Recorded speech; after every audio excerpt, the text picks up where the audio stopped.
Welcome to Journey to Oz, the podcast where we share migration stories from overseas to Australia. We are both registered migration agents, Nick, who specialises in family visas, and myself, Evan, who specialises in employer-sponsored visas. Over the years, we've helped many clients who have very interesting stories to tell. Nick, we've had the announcement recently of the border opening up again to international travellers. I'm guessing that's what's been keeping you busy lately.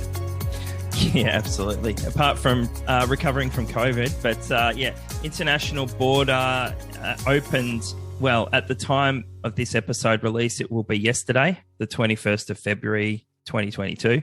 And we will talk about this more at the end of today's interview and explain some of the ins and outs of the border reopening. There's been a lot of, over the last few months, a lot of visa types that have been able to come to Australia, and there've been a lot of my visas, the work visas.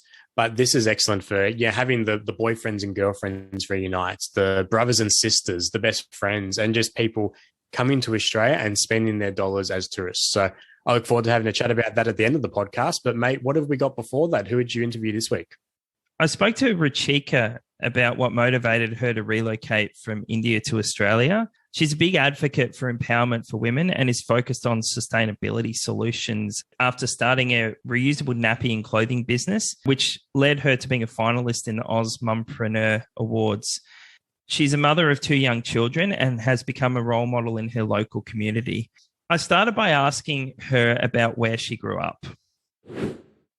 So I was born in India, the capital city of Delhi, and all of my family lives in India. I completed my education there. I did my bachelor's in physiotherapy, and I started job with the Ministry of Health and Family Welfare. Oh, right. So are most of your family still in Delhi now then? Yeah, they are. Okay. And how did you meet your husband? So it was an arranged match. Okay. Yeah, so it was arranged by our parents and arranged marriage as it goes, the norm in India.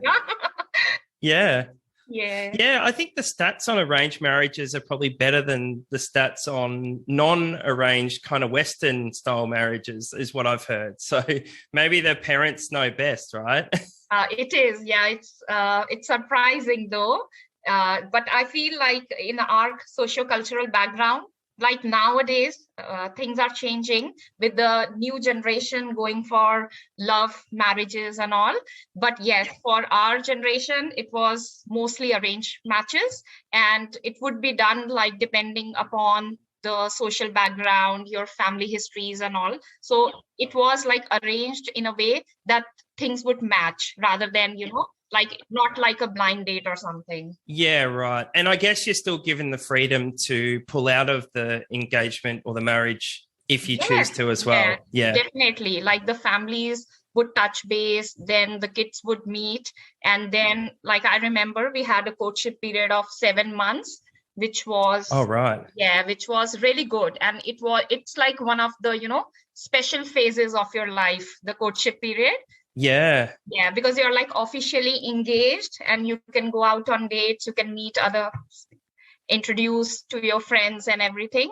So yeah, it's one of the best phases, I would say. Yeah, okay, fantastic. Now, what motivated your husband and yourself to migrate to Australia then? Yeah, so Nick, my husband's an ICT professional, and as I told you, like I'm from the health background, and he is an ICT professional. So he was working with MNCs, and he used to go to projects, so overseas as well. So like I had never been away from India, my birthplace, but he had been to UK and other countries for his IT projects. So he was really willing to migrate, though that time I was not the one who was very keen.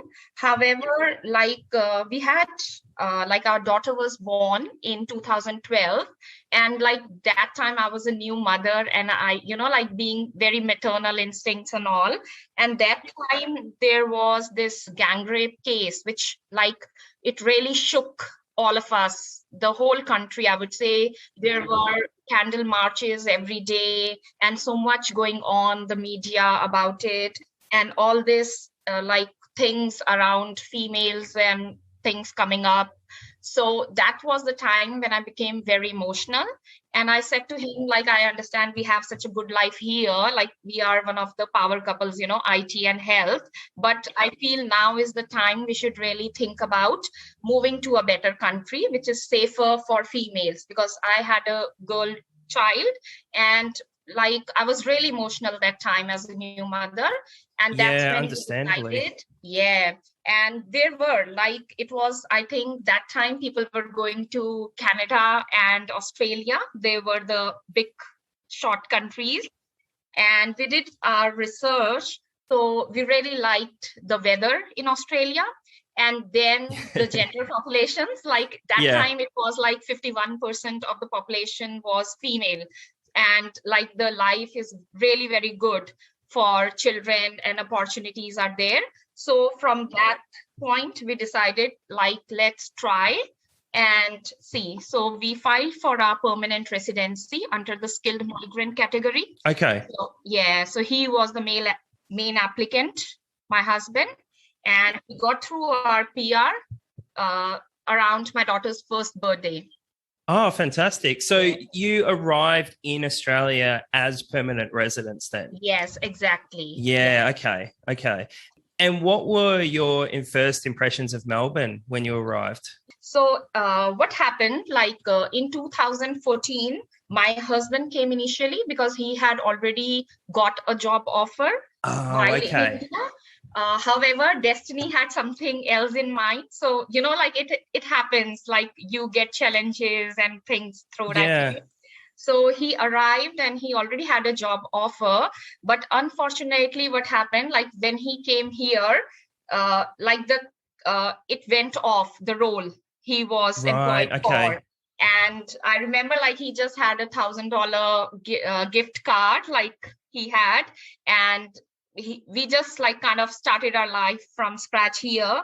The job was gone and all, but then he decided to stay over and try for more roles. So he kept applying for roles and finally he got a job, which was really good.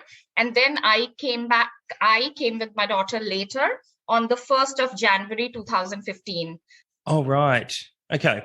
Yeah. So I still remember like it was like the New Year's Eve in India when we boarded our flight and when we arrived, like a new year, a new day, a new beginning. All right. It's 1st of January. Wow. Yeah, really. So me and my daughter arrived here and I still remember like this officer, he was going through the pages of my passport and flipping through, he just asked me like, are you here for good? And I was like, yes, officer, because he obviously like he read that permanent residency thing. So he, asked me around that, like, okay, you are coming as a permanent resident. And I was like, yes. So he was like, okay, welcome home. So I really felt like it was like such a good gesture on his absolutely. part. And I really feel like if I ever come across that officer or like if I could ever find him, I would like to say like a lot of convey my thanks to him, because those two words, when he said welcome home, it really made me feel like home, like it didn't make me feel like I'm miles away from my birth country. It was like, wow. Yeah, it's such a big impact from just two small little words. Yes, exactly. Yeah. And like those words, I feel they'll stay with me forever now. Like they have been in the past few years we have been here. And it was surprising, like when I came here, and I would say like Melbourne is so welcoming and it has got such a unique multicultural appeal. Yeah, absolutely. Yeah, so I was rather surprised. Like it wasn't that anything was strange or, it was like very welcoming, very warm. And we rented a place in Maribyrnong. So Maribyrnong itself, such a beautiful suburb along the river, and the local community was very supportive. Yeah, it's quite multicultural in that area as well. Yes, I think like maybe we landed in a good suburb or... Yeah, for sure. Yeah. Yeah, it was like really very supportive. So your family adjusted really well to the lifestyle in Melbourne then? I had some issues around like allergies and everything. But as such, like my daughter, she was only 2 when we came here. So she was pretty good, like going to the community center. I used to take her for different classes. So she would integrate, into the local community and all. And I myself joined the community voice panel for Maribyrnong Council. So I could get acquainted with the local community and do stuff. Okay, that's a good idea. Yeah, because I wasn't working that time. Only my husband was working. So you settled into Melbourne and you had a secure career. So what inspired you to start your business, Rue and Joey? So what happened, like when I arrived in Melbourne, I resumed the responsibilities of a stay-at-home mom. I was not doing, because for physiotherapy, I would need license. Yeah, which right. I didn't have at that time. Yeah. So I was stay-at-home mom and I was doing some community work and all, being the part of the Maribyrnong voice panel. And that time I fell pregnant with my second one. And as it was like in India, I would do like some maternity shopping and all those things. So same I was doing here. And I came across that it was really hard for me to shop for cloth nappies. So like, because I am a fan of reusable nappies, I'm like into environment sustainability and all that. So yeah, I had trouble finding those. And that's when I realized that there is a good potential for this niche here in Melbourne, if I could do for maternity clothes and cloth nappies. So that's what prompted me to start my business, Rue and Joey, from home that time as a new mom. And it was really good because I could tap the new mom clubs I was going to, the parents groups I was going to, and locally in the western suburbs, like, through word of mouth, it got on. And my husband, he really helped me and supported me throughout that. And he was the one, in fact, who helped me coin the term Rue and Joey, because like for me, Australia was always about kangaroos and, koalas. And he was the one, okay, let's, like everyone calls Rue, and my daughter in her finger, she used to do this kangaroo, skippy Rue, dozing in the midday sun, that rhyme. And from there, it came like, okay, let's do Rue and Joey, as in a mum and a bub. What a fantastic idea. And I understand that you're known in the western suburbs as the Nappy Lady of the West. Yeah, it's pretty interesting because like, it was all word of mouth and then the social media groups, local groups. And what happened, I pitched for the sustainable nappy scheme at the Hobsons Bay Council, Pitch Your Idea night. And there the counselors, they were like really impressed. And they were like, we never thought of, about life cycle of a disposable diaper or life cycle of a cloth nappy, and like what could be the carbon footprints and everything. And that's like one of them just mentioned the word lady, nappy lady, and then it became that term. Yeah. So how does that work with the reusable nappy rebate through the council? Yeah, so now the Hobsons Bay Council. So initially, when I pitched for this idea, it was usually the councils in Queensland which were doing this thing. But now many councils in Victoria have started similar things. So like if you are purchasing some hamper of cloth nappies or reusable nappies and you provide your proof of the invoice to the council, you'll get a rebate of $200. Okay. And that's something that's still going now to this day? Yeah, so it was started as a trial and now the trial will be completed and we will see like how it has gone, the trial. So like the council has told me that they have got a really good response with the trial. And depending upon the results, they'll see like whether they have to make this trial as a business as usual. Fantastic. And you were a finalist for the AusMumprenuer Sustainability Award as well. Was this something that someone else nominated you for? Yeah. So these are the annual awards which occur like every year in Australia for women entrepreneurs. And I was nominated for this awards. I received this email that you have been nominated and like you now have to fill in your details and other things. Oh, right. Okay. So you received that out of the blue. You didn't actually know that someone was nominating you. No, and it was a really good surprise and and a learning curve for me, when I went to Sydney for the conference and awards night and I came to meet so many women entrepreneurs. It was a big thing for me. Yeah. Wow. It must have been very inspiring as well. Yeah, indeed. So you later joined the Physiotherapy Department of Bowen Health in Geelong. That was in 2018? Yes. Yeah. Okay. And how did you manage to juggle working for the Department of Health, being a mother and running a business at the same time? Yeah, I would say like by then my business had become my passion. So it was like not just, like selling stuff. It was more like creating awareness amongst the community around environment sustainability and the concept of reusable nappies and how it could be done in hybrid ways. So like, what is convenient to you? So like if you are going outdoors, you could go disposable, and if you are home you could do reusable, so going hybrid, which is convenient, and so it was really interesting. And then it's like my, like we all have our innate nature, so I'm the kind like who just can't stay at home. Yeah, I'm exactly the same. I think when my kids were little, I was working full time at that time, and I got paternity leave for 3 months. Yes, and it drove me crazy. So I can totally understand that.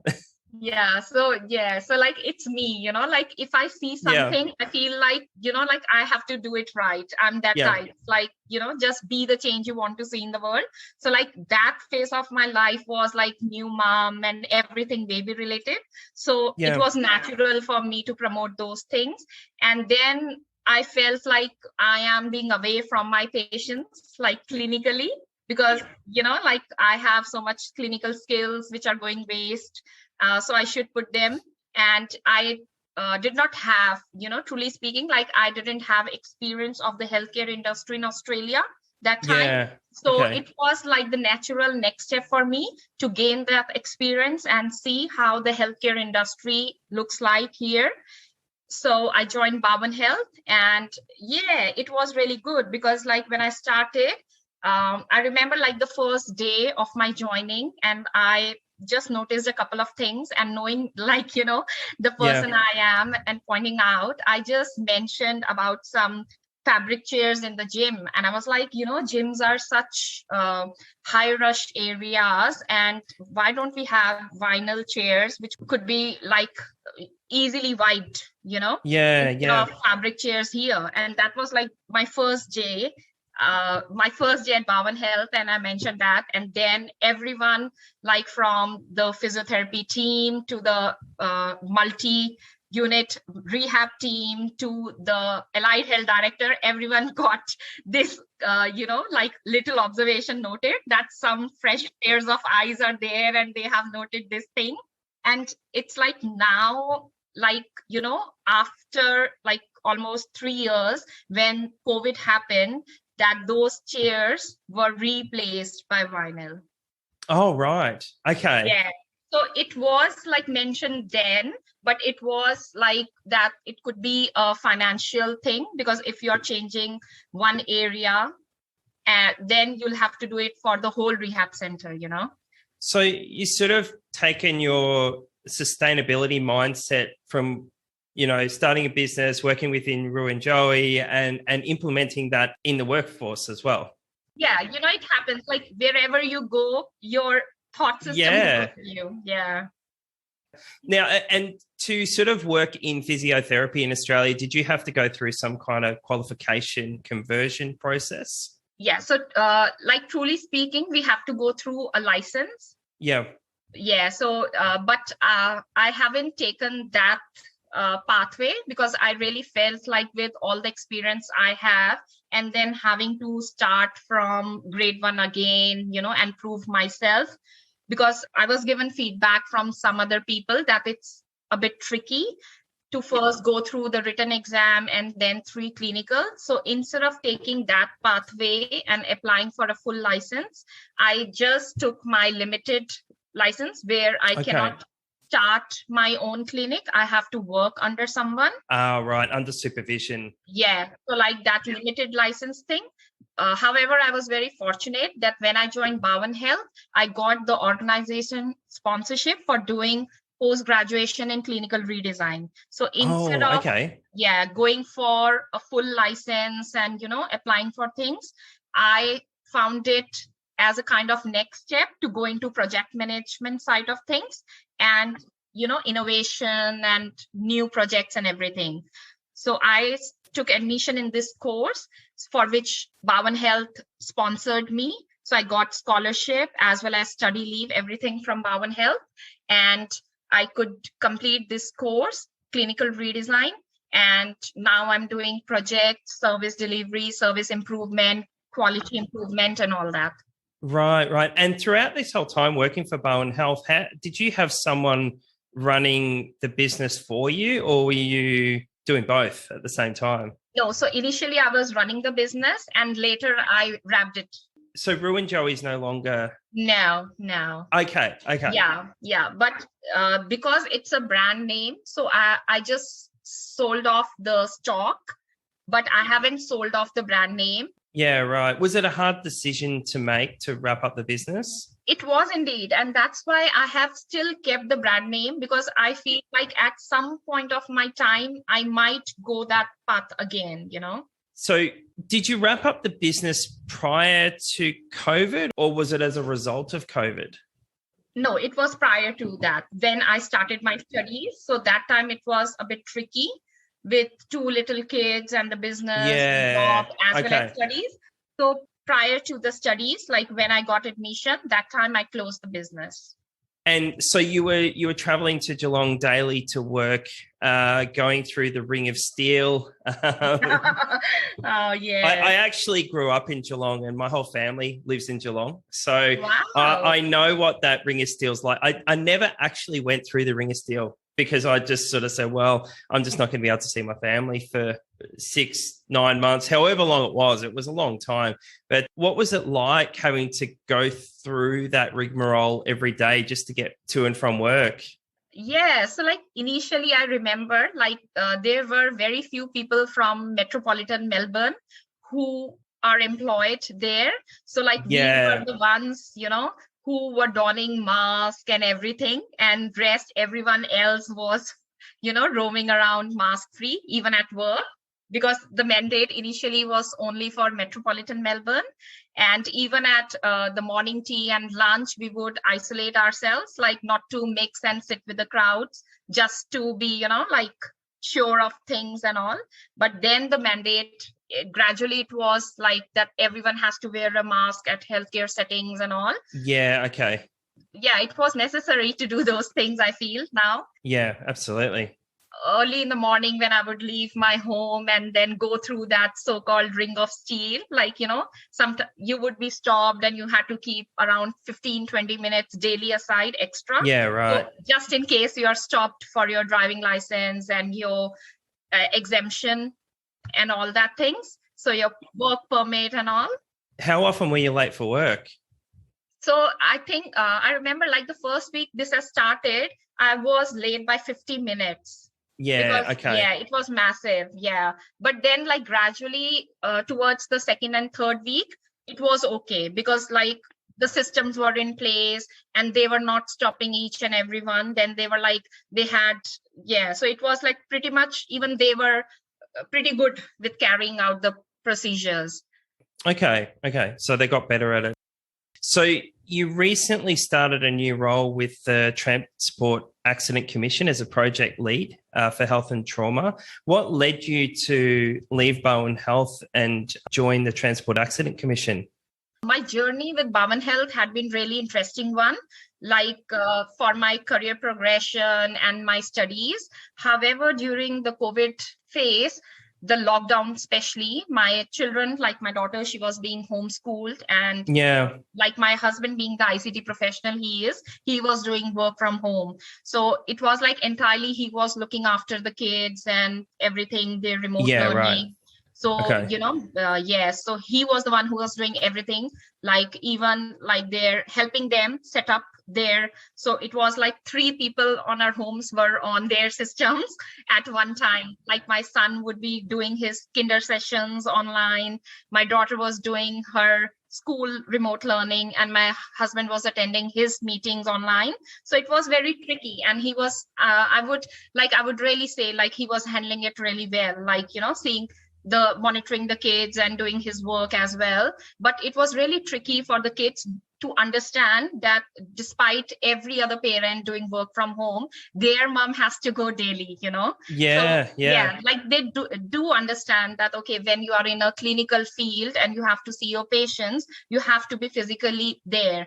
But then, like, sometimes you get such questions from little ones, like, why can't you do telehealth? Like, why can't you just video call your patients from here and make them do exercise and all?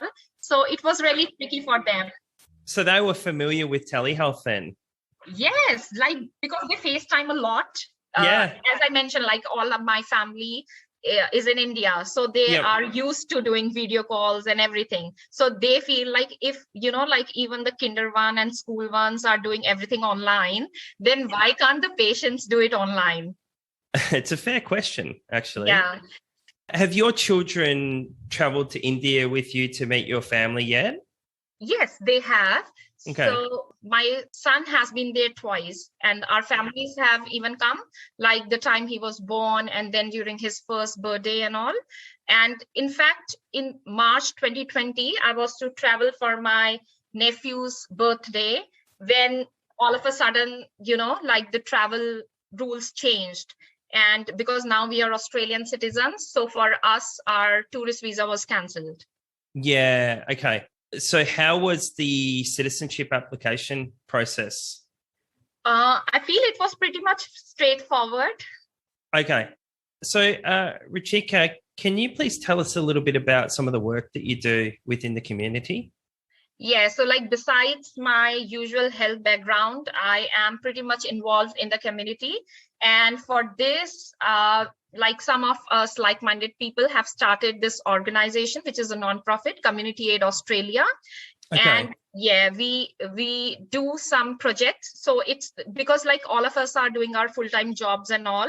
So once in a while we take up projects and do things. So like especially during COVID, we have done a lot of engagement with Department of Health, providing information to the CALT communities. So especially Indian Australian community around informations and vaccinations, the materials, the resources, everything, and translation of those resources, as well as we have done another online project which we did, and I feel that it was really required because of the like the social disconnect which happens especially during the lockdown phase. So during lockdown, people were not allowed to go anywhere, and we could not, like the Indian Australian community, we all had our plans cancelled, like going overseas, meeting our families there, and we were just grounded, grounded here. So that time we did festival of Lord Krishna's birth online with help from ISKCON Temple, Melbourne, St. Kilda. Okay. Yeah, so that we did online, and there were around 400 attendees. Oh, wow. Which was done in a digital format, which was really interesting. Like people got connected, they could connect culturally and discuss things.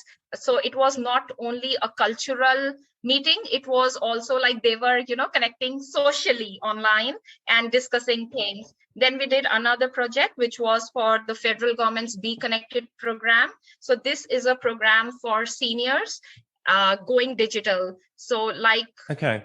Yeah, digital literacy for the elderly.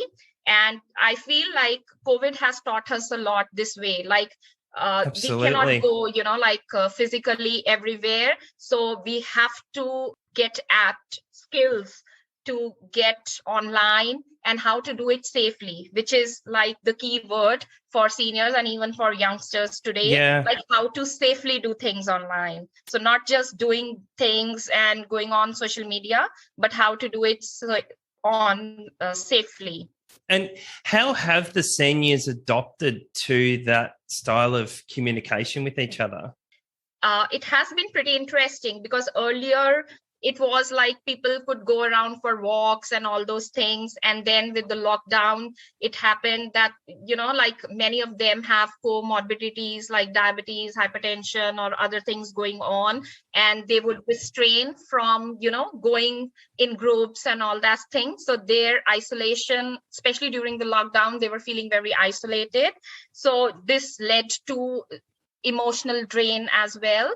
And but like being online has really helped them. So like with the help of FaceTimes or WhatsApp calls and videos, at least they are able and meeting their families overseas, as well as like attending their doctor's call online. So like either calls or video calls, telehealth, getting an e-prescription, getting it delivered to the nearest pharmacy. So I think that all has really helped them. That's fantastic. Because of course, there's still the highest risk category of person in the community, even though, for the most part, we're out of lockdown and most people are out and about. A lot of people don't even wear masks in Melbourne anymore. But the elderly are still at risk, even for Omicron as well. Yes. Yeah, you're right. So it's good that there's been some adoption there. So Ruchika, what are your plans for the future? Thank you for asking that question, Nick. I feel like seeing my personality and the growth I've had in Australia, I would say like Australia is really the land of opportunities. And absolutely. the way I have grown here, like when I was in India, I thought like that was it, like being a physio and doing my job and then being a mom, that was my life. But here I've come and I've seen myself evolve. And that's what I would want everyone to do. Like there's no stopping if you would want to do things. So now I'm part of the United Nations National Women's Committee, and I'm doing things for them, as well as I've got into the Community Voices program for Victoria. So this year I would be doing that. So that will give me more of the edge on the community work I would like to continue doing. So getting into the Victorian Multicultural Commission, their work, as well as through the media channels. So doing more community work, I feel, and just be the change I want to see in the world. Fantastic. Well, thanks for joining us today, Ruchika. You have a really inspiring story, and good luck with the future of spreading the causes and helping people. It's a good thing that you're doing. Yeah, thank you so much, Nick. Mate, what a fabulous chat with Ruchika. And I actually, funnily enough, years ago, I remember coming across that reusable nappy initiative. And it's amazing to find out where that started. And I think what I really love about co-hosting this podcast with you is the excellent journeys that these migrants have, and they later become Australians, but what they do and what they bring for value for their local communities. And I love the community spirit that Ruchika has as well. Yeah, absolutely. As a parent, I really enjoyed chatting to her about how she juggles being a mother, running a business, and also her work as well.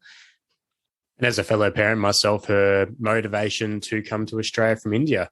And I guess talking about people migrating to Australia, the good news, as we know, that the border is now down. As of the 21st of February, fully vaccinated visa holders can now travel to Australia, doesn't matter what type of visa, and without a travel exemption. I do need to stress, though, that unvaccinated visa holders will still need a travel exemption to enter Australia. The travel exemptions are issued by Border Force Australia, and the visas, as we know, are granted by the Department of Home Affairs. Nick, as we went through at the top of the podcast, so you've been very busy with these sorts of inquiries. Yeah, absolutely. And just to clarify, fully vaccinated means TGA approved vaccine. So I've written a blog about this recently that explains where to find this information. So from the relevant Department of Home Affairs website pages, as well as the relevant state government websites, because the states can still enforce their own restrictions. So if you are considering coming to Australia, you need to check the federal government website for the requirements, but also the relevant state government website as well. It's great as an island nation that the border restrictions have now eased so that people with a visa, any type of visa, can come to Australia as long as they're fully vaccinated. Yeah, absolutely. And I recommend checking out the Handsome Migration website and just reading our blog for any further updates and for more information. Thank you for listening to the Journey to Oz podcast. If you've liked what you've heard, please subscribe and also leave a review. We will release a new episode every second Tuesday, so stay tuned. The Journey to Oz podcast is produced by Nick Hanson from Handsome Migration, Migration Agent Registration number 1679147, and Evan Bishop from Worldly Migration, Migration Agent Registration number 1679414. Any information discussed in this podcast is made available for entertainment purposes only and is not intended as a substitute for professional advice. We do not make any guarantee or accept any responsibility for the accuracy and completeness of any of the information discussed. You should obtain advice from a registered migration agent or an immigration lawyer before acting on any of the content discussed in this podcast. You can find a list of registered migration agents by visiting mara.gov.au. The information contained within this podcast may not be reproduced without our prior written consent. In the spirit of reconciliation, we acknowledge the traditional custodians of land throughout Australia and pay respects to their elders. We extend that respect to all Aboriginal or Torres Strait Islanders today. Thank you for listening.